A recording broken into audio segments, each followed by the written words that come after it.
Good morning. Welcome to the Unitarian Universalist Congregation of Asheville. Whether you're a visitor or a congregant, whether you're online or here with us in the sanctuary, we're very glad you're here. I am Joyce Hooley, your worship associate for today, and it is my pleasure to assure you that whoever you are, wherever you're from, whomever you love, you are welcome in our faith community. If you're visiting online, please let us know who you are through the chat box and where you're visiting from. And if anyone here in the sanctuary is visiting for the first time, we'd love for you to stand up and introduce yourself and tell us where you have come to us from. And there's a microphone. If you would stand up, someone will bring you the microphone. Is anyone here visiting? Mike McNerney, Ottawa is my nation's capital. It's a pleasure to be here. Welcome. Down here. David Gavlinsky with my daughter Esme. This is our first time here. We live across town, but our first time visiting. Welcome. Anyone else? Okay. Well, I am especially grateful for all of your presence here today.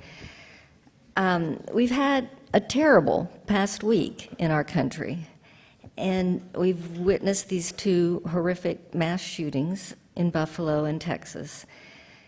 And I am sick at heart, and as I know all of you are, frustrated and angry.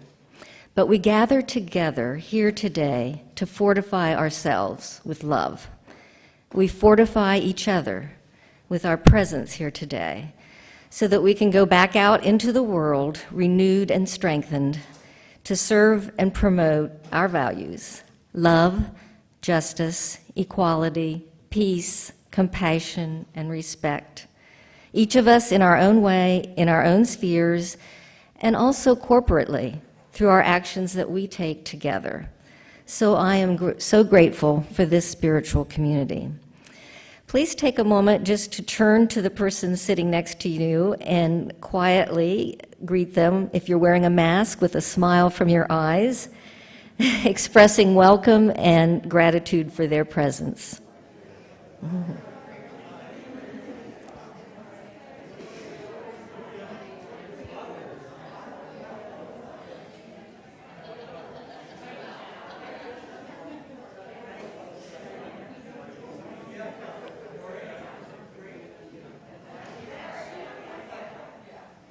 Okay, thank you. And now, as Les plays our prelude and centering music, let us reflect quietly on why we are here, and let us prepare our hearts for worship.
Good morning. I'm Reverend Cathy Harrington, and I serve this congregation as their interim minister. The opening words this morning are also a chalice lighting by the Reverend Molly Brewer. My beloved people, I cannot pretend, and so I will not tell you that everything is okay right now, that there is no reason to be angry, or that you must be optimistic or at peace. I cannot pretend these things, and so I won't tell them to you. But now our chalice is lit, and so all I ask in this moment is that we remember the words of Rebecca Parker, there is a love. There is a love holding us. There is a love holding all. By the light of our chalice, let us rest in this love. Please rise in body or spirit and join me in singing Spirit of Life, hymn number 123, and the gray hymnal will also be on the screen.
Our wisdom story this morning is called Chester Nez and the Unbreakable Code, a Navajo code talker's story. I was introduced to the code talkers, the Navajo code talkers, while I was serving in Traverse City, and a Navajo woman came to speak to us and explained this, and it was, I thought, fascinating. So, October 1929, the month of the small wind.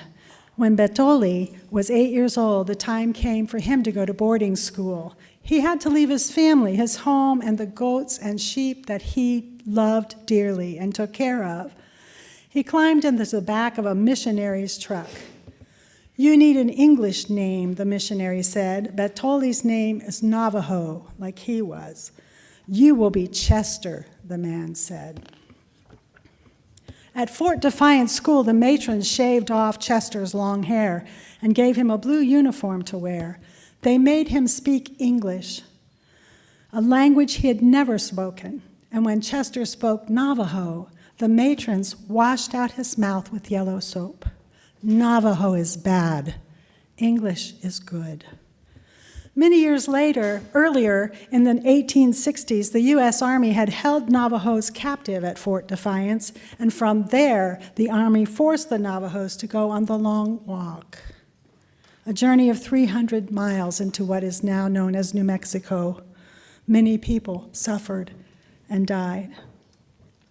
Fort Defiance now is a boarding school for Navajo children, but some of the youngest students had bad dreams because of the fort's history.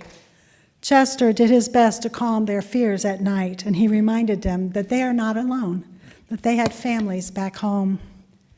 In June 1932, the month of the big planting, over the summer, Chester returned home, where he could again speak the sacred language the holy people had given the Navajos long ago.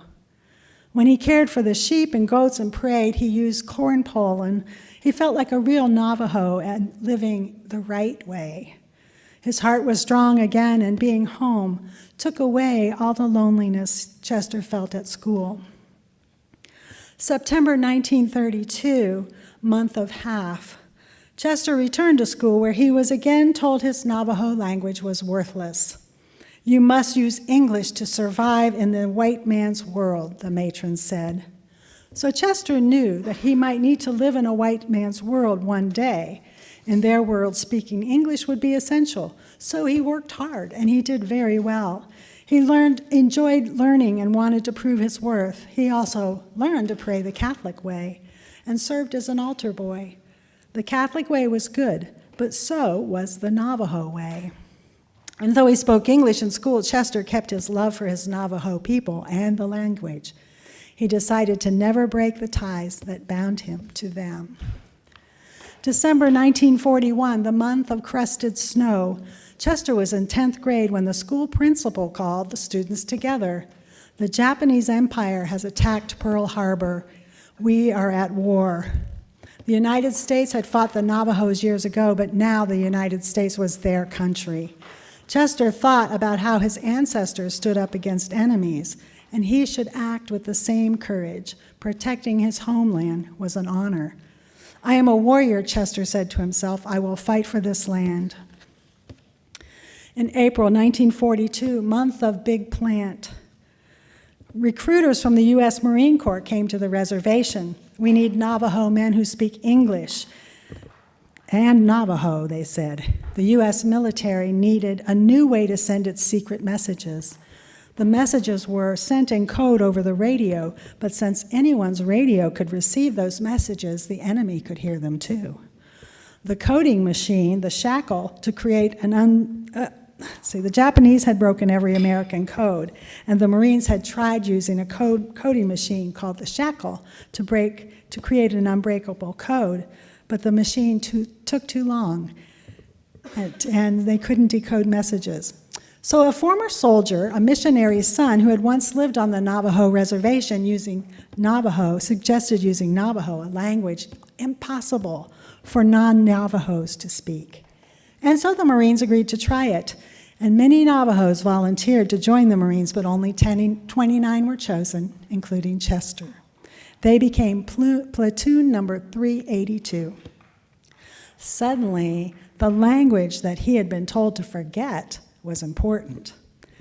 Chester was proud that he had not given up speaking Navajo. In June 1942, month of big planting, after basic training, Platoon 382 went to Camp Elliott near San Diego. An officer said to them, create an unbreakable code. Start by choosing one word for every letter of the English alphabet.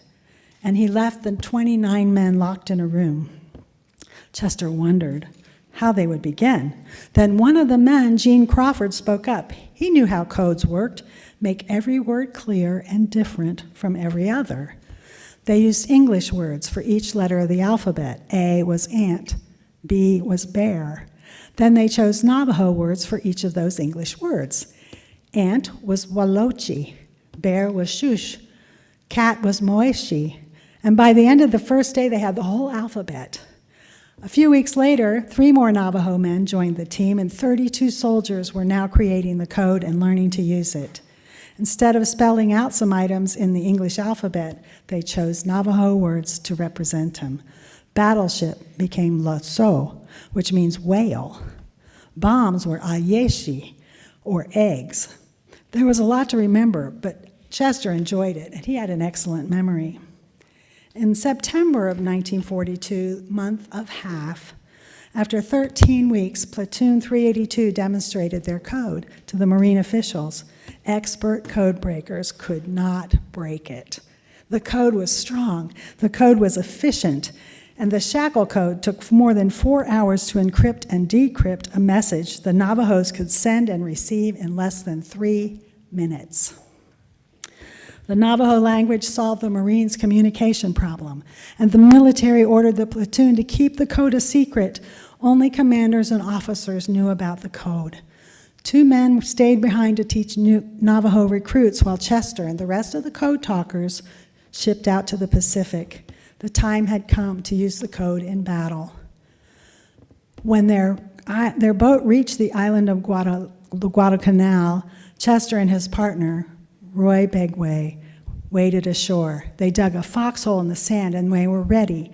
When Arundel handed them their first message, they radioed it to 2 code talkers on the ship offshore. Bena Ali Toshi, enemy. Ana Asadoni Ato, machine gun nest. Nish Nahi Go Ta Dikad, on your right flank. Aldi Tahi, destroy. Minutes after their message was received, artillery fire hit the machine gun nest, and Chester shouted, "You see that? The code is working." Chester and the code talker sent messages on the Guadalcanal for many months, and the Japanese were defeated. Then they were sent to other islands in the Pacific. The soldiers saw terrible things in combat. They dodged artillery, witnessed explosions, and watched men die. And Chester was worn out and ill, but he kept working. And every day he prayed in Navajo, using corn pollen from his medicine bag. The Navajo way gave him strength until he could get home. In January, month of Small Eagle, 1945, Chester was finally home. But he'd seen too much. He felt at times as if he were dead. Chester could not tell anyone about the code, not even his family. It was a secret. And keeping that secret brought back the loneliness that hurt so much while he was at the boarding school. His family knew what he needed. They arranged an enemy way, a 4-day ceremony to help someone exposed to the evil of war. The ceremony was also done for children returning from the boarding schools, like Fort Defiance. And Chester knew that being at school with its military structure and harsh discipline was similar to enduring war. The ceremony restored Chester to the trail of beauty and the right way, and he no longer dreamed of war. September 1945, month of half, 8 months after Chester came home, the Japanese surrendered and the war was over. The Navajo Code had been vital to the war effort, and code talkers had served with every Marine unit. By the end of the war, more than 400 Navajos had served as code talkers, and they had been told in school that their language was no good, but they had proven that that wasn't true. The Navajo Code helped win World War II. Like his people who survived the long walk, Chester had never forgotten his Navajo heritage, and despite being told to give up his Navajo language and culture, he found ways to merge them with the white man's world. His spirit stayed unbroken, and he kept his feet on the trail of beauty. How many of you knew about the Navajo Code Talkers? Wow, a lot. Well, thank you for listening, and this is just the beginning of the service where we will be honoring many more people like Chester who have been quietly unnoticed for their service. And so now, in the center of our service and in the center of our lives, let us pause to honor the silences of the world.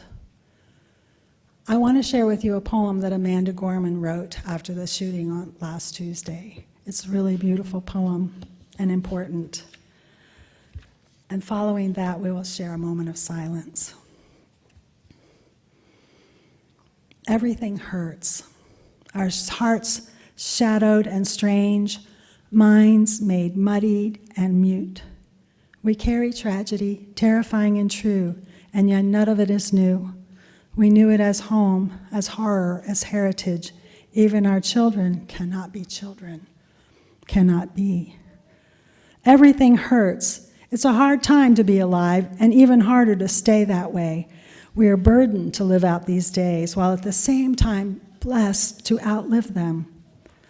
This alarm is how we know we must be altered. We must be different or die.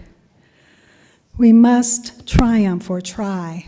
Thus, while hate cannot be terminated, it can be transformed into a love that will let us live. May we not just grieve, but give. May we not just ache, but act.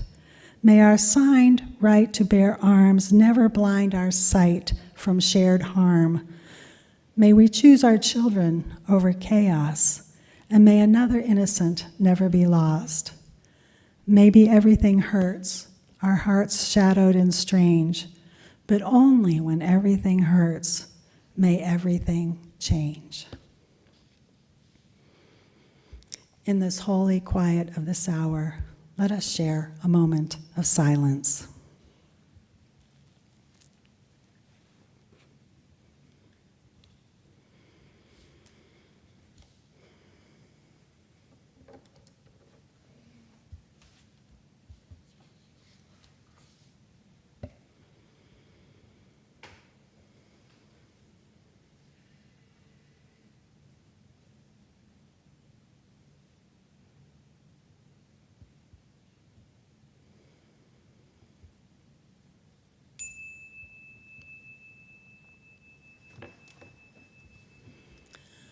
Now is the time for acknowledging our joys and our sorrows with a candle lighting ritual. Those of you in the sanctuary are invited to come forward and light a candle.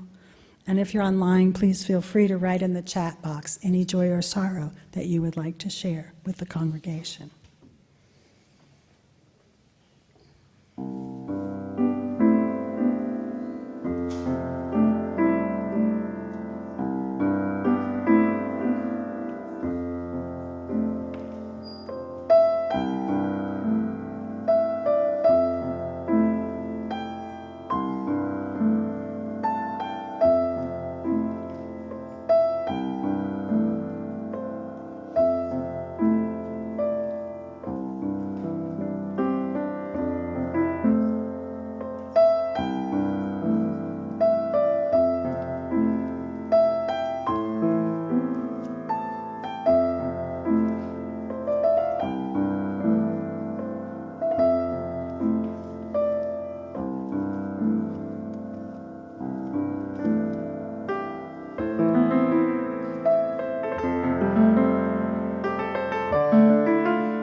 If you have shared a joy, know that this community rejoices with you.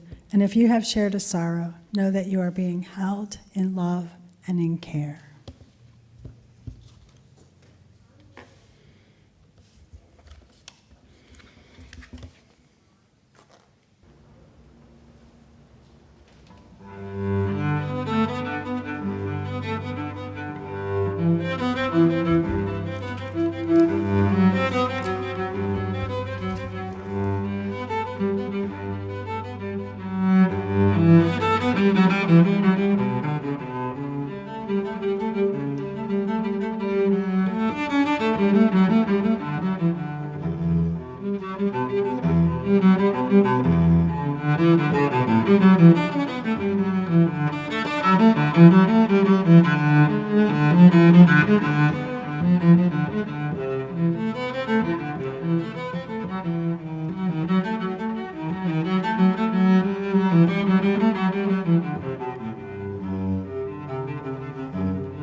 On this weekend, every year, we in the U.S. honor and express gratitude for the sacrifices of Americans who died during their active duty with our armed services.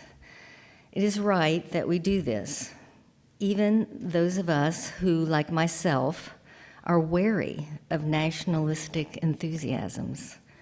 Those of us who question our society's tendency to worship our military without criticism. Even we recognize the debt of gratitude and respect that we owe to those who died fighting our wars. And I wonder this year whether we might expand our view of whom we can honor on this day. Some of you know that I have a close association with the Peace Corps, having lived and worked in Ghana, Ethiopia, and Moldova alongside my husband, Bob, who worked for 10 years as an administrator for Peace Corps. And during those 10 years, I learned to know and to appreciate so many volunteers, people from age 22 to 82, who were making sacrifices to serve their country as grassroots diplomats. I'm not sure where that sound is coming from. They were building friendship and goodwill toward our country, enduring hardships and working without salaries in the interest of humanitarian values, democracy, and healthy civic institutions. Also helping Americans back at home better understand cross-cultural perspectives, building the foundations for peace. Peace Corps volunteers also sometimes die while serving our country in dangerous places. Out of the approximately 235,000 volunteers who have served to date, 309 have died during their active duty with Peace Corps. This is more than 1 out of every 1,000 volunteers. It is, of course, not as great a risk as that taken on by military personnel who are engaged in combat. But it is a risk slightly greater than the overall mortality risk which the U.S. Armed Services publishes for all of their active duty personnel. Peace Corps volunteers enter into this risk when they sign up for Peace Corps, and they make many sacrifices during their years of their service without the more generous financial, educational, and career benefits of military service. We have, by the way, several returned Peace Corps volunteers in our congregation. I don't know if any of you are present today, but if you are, would you be willing to raise your hand or stand? Thank you. We're thankful for your service, and we're also thankful that you didn't die during your service. I'm sure many of you would be quick to modestly point out that you don't feel your sacrifices or the risks you lived with were equal to those taken on by military personnel with combat duties. Still, I would hope that we would remember to honor our Peace Corps volunteers whenever we honor those who have served our country. And today, on this Memorial Day weekend, I would especially like to honor Peace Corps volunteers who have died during their service. To do so, I will lift up just one volunteer, a young woman I knew who served in Ghana. Danielle Dunlap lived in California, South Carolina, Atlanta, and Texas before entering Brown University, where she earned a BS in neuroscience in pursuit of her lifelong dream to become a physician. Throughout her time in college, she planned and hosted events for prospective minority students as the minority recruitment intern. She was a swim instructor for children with asthma, studied abroad in Haiti and South Korea, and spent one summer learning about efforts to deliver needed medical supplies to developing countries. Prior to joining the Peace Corps, she tutored young students in English, math, and science. She was a dynamic and motivated student, and her desire to help those in need, as well as her interest in world cultures, led her to pursue public service through the Peace Corps. She arrived in Accra, Ghana, on June 6, 2011, during my husband Bob's term as administrator of the Peace Corps program in Ghana. I remember her on the day of her swearing-in ceremony, August 30, 2011. She was one of 69 volunteers sworn in that day at the residence of the U.S. ambassador as part of the 50th anniversary celebration of Peace Corps in Ghana. She was vibrant, beaming with enthusiasm, a young woman with so much promise and so much to offer the world. Throughout her service time in Ghana, Danny worked at improving the quality of life for her village community in the areas of nutrition, HIV/AIDS, malaria, and sanitation. Her boundless energy and enthusiasm endeared her to her community. She was an exceptional role model for the youth of her village and a widely respected volunteer. She also became a volunteer trainer, helping to mentor newly arrived volunteers in the projects to which she was so devoted. Danny was scheduled to complete her service on August 16, 2013, but she died tragically on April 28, 2013, in her village of cerebral malaria, approximately a year after Bob and I had left Ghana for Ethiopia. She was just 25 years old. Before her death, Danny had successfully led a project that raised funds and developed plans to build a medical facility, a health clinic, in the village where she served. The clinic was under construction at the time of her death, and the village residents named the clinic in honor of Danielle using the name they had bestowed on her, Mama Grace. I give thanks for her service, lament our loss of her, and honor her achievements and her sacrifice. Thank you.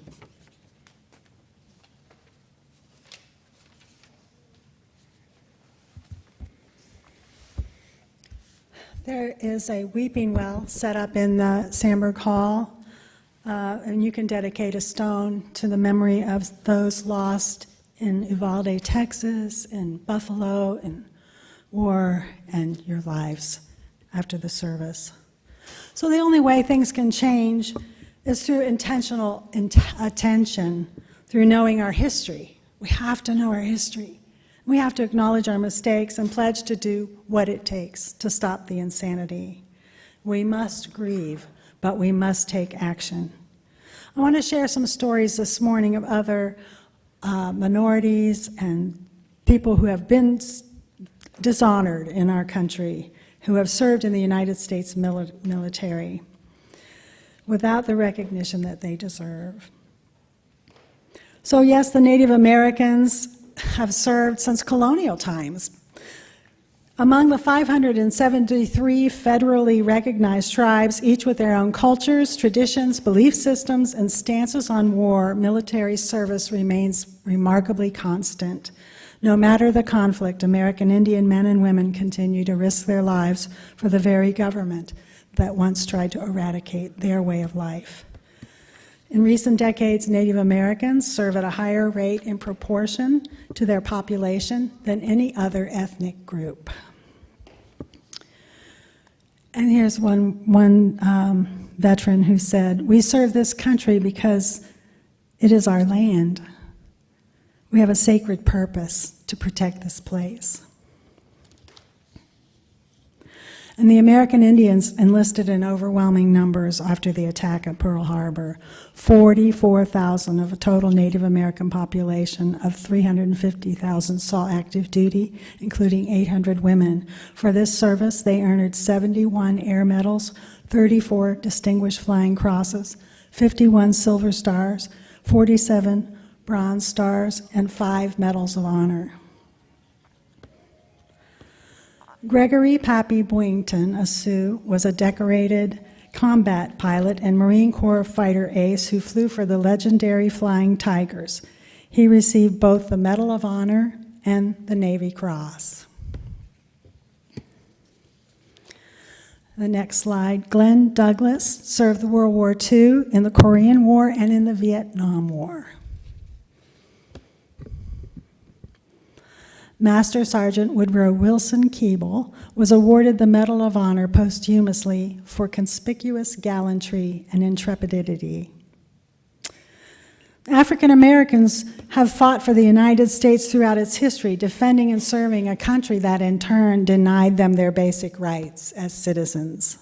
Despite policies of racial segregation and discrimination, African American soldiers played a significant role from the colonial period to the Korean War. It wasn't until the middle of the 20th century that African American soldiers began to receive the recognition and equality they deserved. The next slide are the Harlem Hellfighters, the most celebrated African American regiment in World War I, confronted racism at every turn, even as they trained for war. They helped bring jazz to France and then battled Germany longer than almost any other American doughboys. Their nickname's origin is unclear. It's possibly coined by enemy soldiers, the American press, or both. And like their predecessors in the Civil War and successors in war that followed, these African American troops fought a war for the country that refused their basic rights. Despite African American soldiers' eagerness to fight in World War II, the same Jim Crow discrimination in society was practiced in every branch of the armed forces. Many of the bases and training facilities were located in the South, or in addition to the largest military installation for black soldiers, Fort Hachua, located in Arizona. Regardless of the region, all of the bases there were separate blood banks, hospitals or wards, medical staff, barracks, and recreational facilities for black soldiers. And white soldiers and local residents routinely slurred and harassed them. It was really dispiriting for black soldiers. Because the military didn't think African Americans were fit for combat or leadership, they were mostly relegated to labor and service units, working as cooks and mechanics, building roads and ditches, and unloading supplies from trucks and airplanes. For the few that did make officer rank, they could only lead other black men. The Tuskegee Airmen, the 761 Tank Battalion, became the first black division to see ground combat in Europe, joining Patton's Third Army in France in November 1944. These men helped liberate 30 towns under Nazi control, spent 183 days in combat, including the Battle of the Bulge. The Tuskegee Airmen, the all-black fighter pilot group trained at Tuskegee Institute in Alabama, escorted bombers over Italy and Sicily, flying 1,600 combat missions and destroying 237 German aircraft on the ground and 37 in the air. Without the crucial roles that black soldiers were playing, the American military wouldn't have been the same fighting force that it was. After World War II officially ended on September 2nd, black soldiers returned home to the United States facing violent white mobs of those who resented African Americans in uniforms and perceived them as a threat to the social order of Jim Crow. Black soldiers were often denied benefits guaranteed under the GI Bill. As civil rights activists continued to emphasize America's hypocrisy as a democratic nation with a Jim Crow army, and Southern politicians stood firmly against racial equality for blacks, President Harry Truman signed Executive Order 9981 that desegregated the U.S. Armed Forces in July of 1948, but full integration would not occur until the Korean War. In 1991, 40 years after military segregation ended, the chairman of the Joint Chiefs of Staff, the highest military position in the Department of Defense, oversaw Operation Desert Storm in Iraq. He was an African American named Colin L. Powell. Japanese American soldiers. Quoted from an article by Susan H. Kamei. On January 5, 1942, the War Department reclassified Japanese American men from being draft eligible to enemy aliens not eligible for the draft. Yet as the war continued into 1943, the U.S. government put out a call seeking Japanese American volunteers to join the Army, and thousands of them rushed to sign up, agreeing to serve in a segregated all-Nisei unit under the command of white officers. Most were from Hawaii, where Japanese American population had been generally allowed to stay in their homes. Future U.S. Senator Daniel K. Inouye, then a college student, was among the first to enlist. The Nisei soldiers shared a spirit and a motto of go for broke, Hawaiian gambling slang for wagering everything on one roll of the dice. They wanted to give all to their country and prove their patriotism. The Japanese American soldiers helped drive the German army out of Italy and continued into eastern France, fighting nonstop for nearly 2 months in the Vosges Mountains. Their last-ditch effort rescued over 200 soldiers from Texas who had been stranded behind the German lines for nearly a week. One company started out with 185 men, and they ended up with only 8. This terrible casualty rate entered the 442nd, the nickname of the Purple Heart Battalion. Lieutenant Daniel Inouye, his soldiers might have prevailed over Nazi in Europe and Japanese in the Pacific, but they came home to racial prejudice that only intensified during the war. In 1981, MIS veteran Mitz Usai recalled that he returned to the hometown of Los Angeles wearing his United States Army uniform, and a bus rider called him a damn J. Inouye described how after he was released from the hospital as a decorated second lieutenant with a hook replacing the arm he had lost in combat, a San Francisco barber refused to cut his hair. Vigilantes were terrorizing the families so they could not return to their West Coast homes, and some of them suffered bodily injury.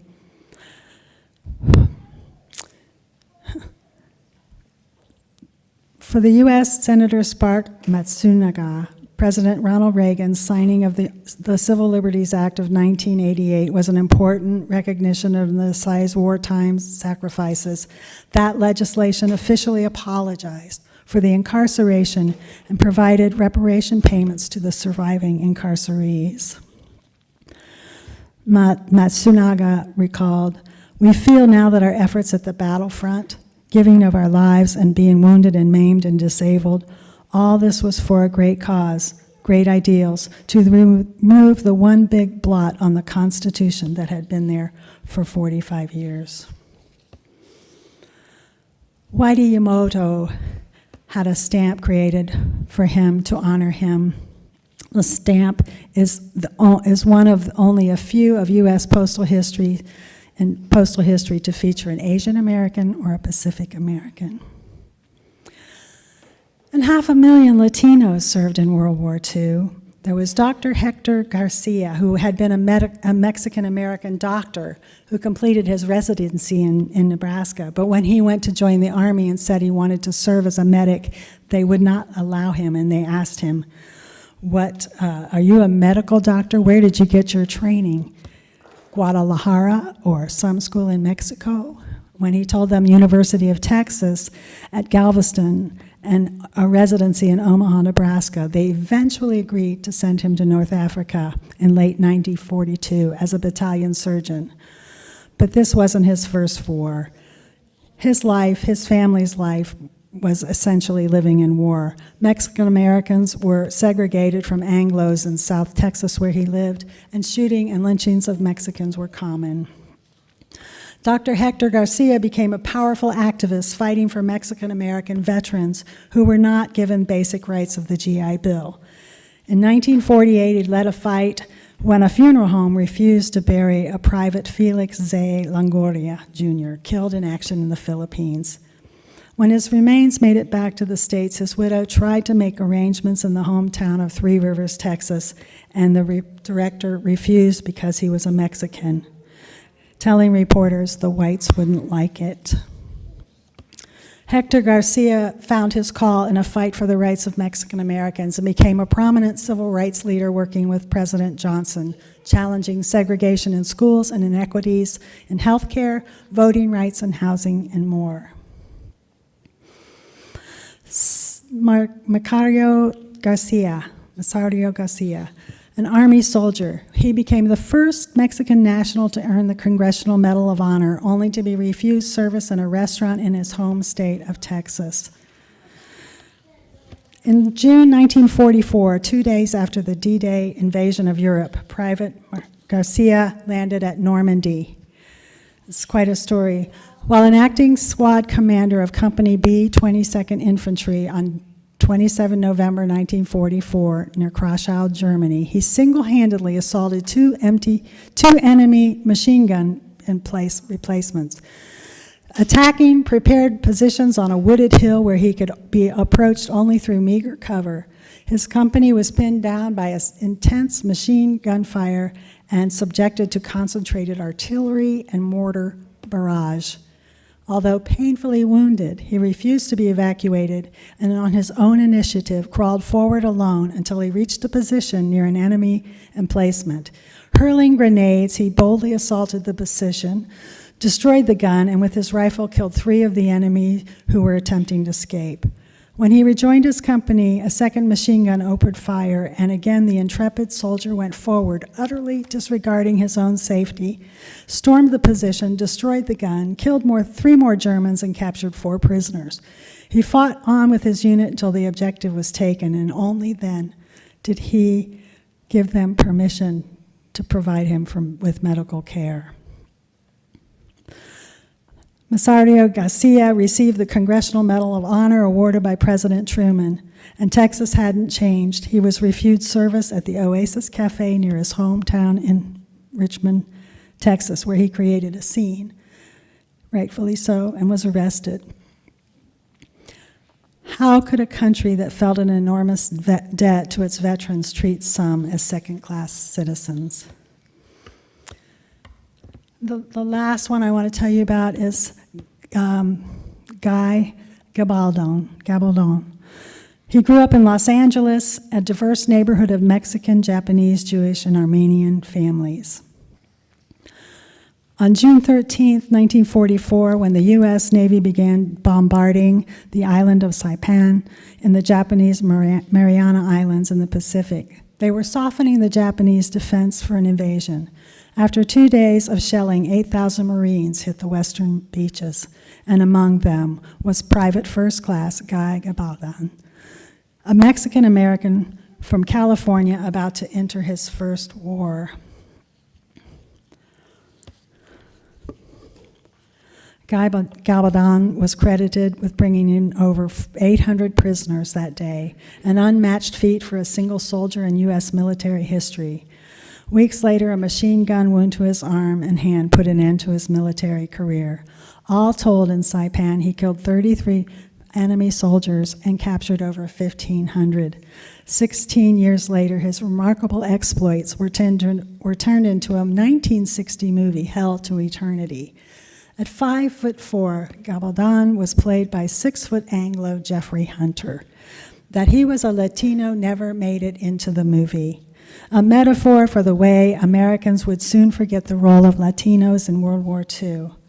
And following the war, Gabaldon received many awards from various organizations and cities for his heroism. And he was in the PBS series Latino Americans and a documentary titled East LA Marine, The Untold True Story of Guy Gabaldon. Despite all his positive media exposure, though nominated, he never received the Medal of Honor that he so richly deserved. But he did, though, receive the Silver Cross and the Navy Cross. And so there you have it. We can do better than this, I think. This is a part of understanding our history. We have a lot of work to do. These brave people continue to volunteer in record numbers. We have to end systemic racism, and we can begin by educating ourselves and honoring the heroism and service that we have failed to do. And so I just hope today that we pledge to make it so, to put an end to anti-racist policies, locally, statewide, and nationally, alongside of gun control as well. Please consider joining UU the Vote. It's going to be a massive project this year to get people out to vote, and you can help change the status quo. We have to change what's happening. Thank you for listening. I know it was long. And now please rise in body or spirit and join me in singing There Is More Love Somewhere.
Our announcements ran as slides at the beginning of the service. If you missed them, please refer to Thursday's weekly e-news.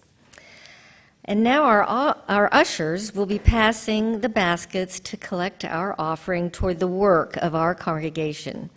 Our community plate recipient this month is CoThink, a social change philanthropy led by African American, Black, Latinx, BIPOC leaders working with communities of color in Asheville and Western North Carolina. For the gifts of your time, talent, presence, and financial support, we are grateful.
Closing words are by Jean M. Ricard. We have a calling in this world. We are called to honor diversity, to respect differences with dignity, and to challenge those who would forbid it. We are a people of a wide path. Let us be wide in affection and go our way in peace. May it be so. If you're online following the postlude, you're invited to linger and join us for conversation using the virtual Zoom link in this morning's email. And now please rise in body or spirit and join me in singing our closing song, Longtime Son.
Thank you for coming. Don't forget there is a weeping well in this Sandberg Hall if you'd like to dedicate a stone.